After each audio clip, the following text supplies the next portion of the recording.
टेक्सला 1988-90 एक सुनहरा दौर, एक खूबसूरत याद।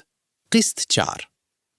टेक्सला रेलवे स्टेशन का नाम आते ही एक पूरा जमाना आंखों के सामने जिंदा हो जाता है।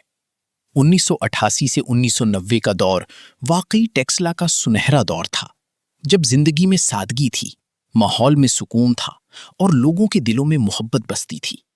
उस वक्त टेक्सला रेलवे स्टेशन सिर्फ सफर की जगह नहीं, बल्कि शहर की धड़कन हुआ करता था।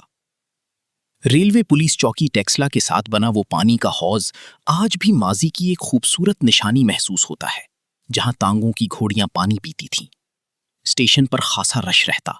पिंडी और दूसरे इलाकों से मुसाफिर ट्रेनों के जरिए आते, प्लेटफॉर्म पर उतरते और बाहर खड़े तांगों में बैठकर अपनी मंजिलों की तरफ रवाना हो जाते। लारी अड्डा टेक्सला छोटी और बड़ी रेलवे फाटक से तांगी खुरम पराचा, गांगू जुम्मा और गांगू बहादुर की सिमत जाते। रास्ते में यही पानी का हौज घोड़ियों के आराम और पानी पीने की जगह था। कोचवान यहाँ तांगे रोकते, घोड़ियों को पानी पिलाते, जरा सस्ता लेते और फिर सफर जारी रखते। वापसी पर भी यही मंजर दोहराया जाता। ये मामूल जिंदगी का हिस्सा था और इसी में एक हुस्न था। उस दौर में बेहंगम ट्रैफिक का शोर नहीं था। तांगे, साइकिलें, डॉटसन वैगनें और खूबसूरत बेडफोर्ड बसें सड़कों की पहचान थीं। खानपुर जाने वाली बसें यहां से गुजरतीं तो माहौल में एक अलग रौनक पैदा हो जाती।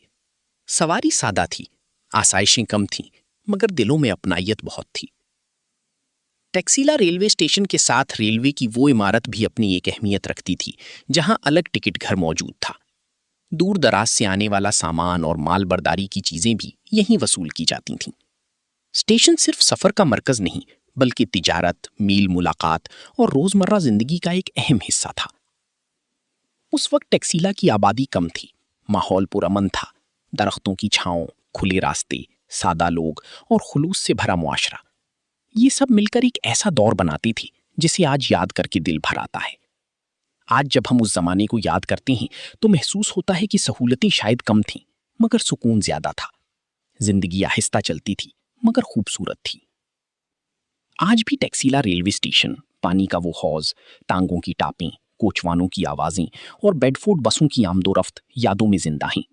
ये सिर्फ माजी नहीं, एक तहजीब, एक तर्ज जिंदगी और मोहब्बत भरा दौर था, जिसे हम आज भी फख्र और मोहब्बत से याद करते हैं।